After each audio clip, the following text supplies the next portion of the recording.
Oh, we're getting fancy today on the Blue Collar Cook. Come on, I'll show you how I made this. 4 simple ingredients. Let's talk about them.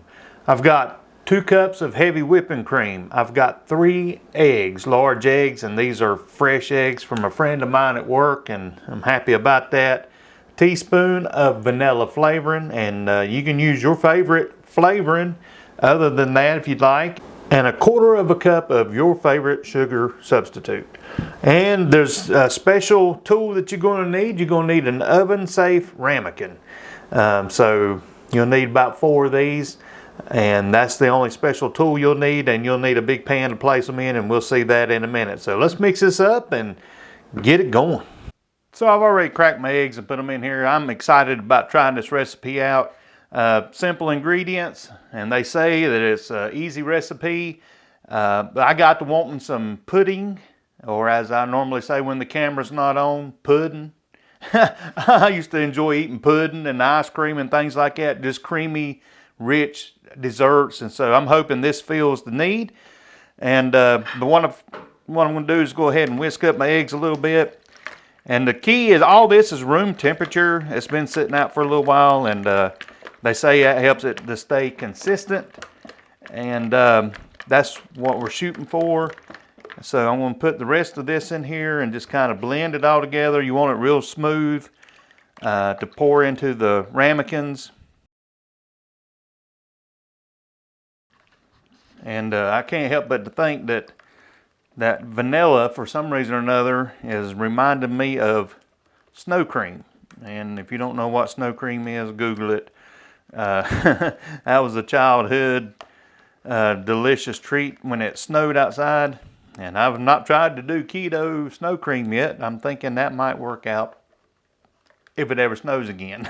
I don't know, we'll see. So yeah, I'm just whipping this all together. Man, it don't get no easier than this. And then the fun part, we're going to transfer it over into our ramekins and put it in the oven. I've got 4 ramekins, and I've got a bigger dish here that they're all sitting in, and I don't know the chemistry behind this and why it matters to put it in a bath of water. I'm sure that some of you probably know, and you can tell me about it in the comments, but I'm just following the instructions, and my biggest challenge is to try to get this even in all of them. So I'm going to go for that and see what happens. So I'm just going to pour it a little bit at a time and then work my way up, I suppose. All right, so there it is. I got them pretty even. I'm pretty proud of myself on that. And I've got some water in there in the coffee pot getting hot. You want to put some very hot water, boiling water around the bottom there for about an inch up. And then we'll get it in an oven that is currently preheating at 350 degrees. So let's go get the hot water, put it in here, and get it in the oven. I've got my hot water here, and then I'm just going to pour this in gently and get it up about an inch around the ramekins. Like I said, I don't know what this does scientifically to make us better or whatever, but just following instructions. And then we'll stick it in the oven that is preheated. Okay, now we wait about 30 minutes and check them out. Here they are out of the oven. I've let them cool down a little bit. Actually, they've been in the fridge while I'm cooking other stuff, but I can't wait to dig in and give them a try. Now this here is about as fancy as I can get, I guess, with 4 ingredients. How about that? Oh yeah, taste test time. Man, that is so neat looking.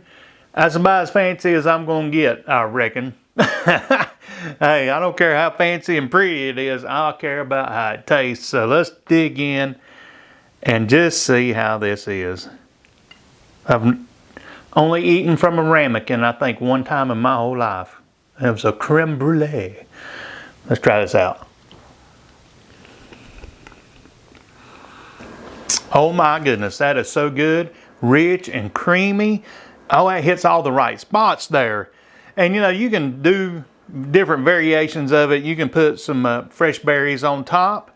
After you cooked it up, you can flavor it with different flavorings. I'm thinking maple extract next time for this one. I don't know, use your imagination. But that brings back so many good memories, and I can't wait to devour this. And until next time, fancy it up a little bit, and may the Lord bless you.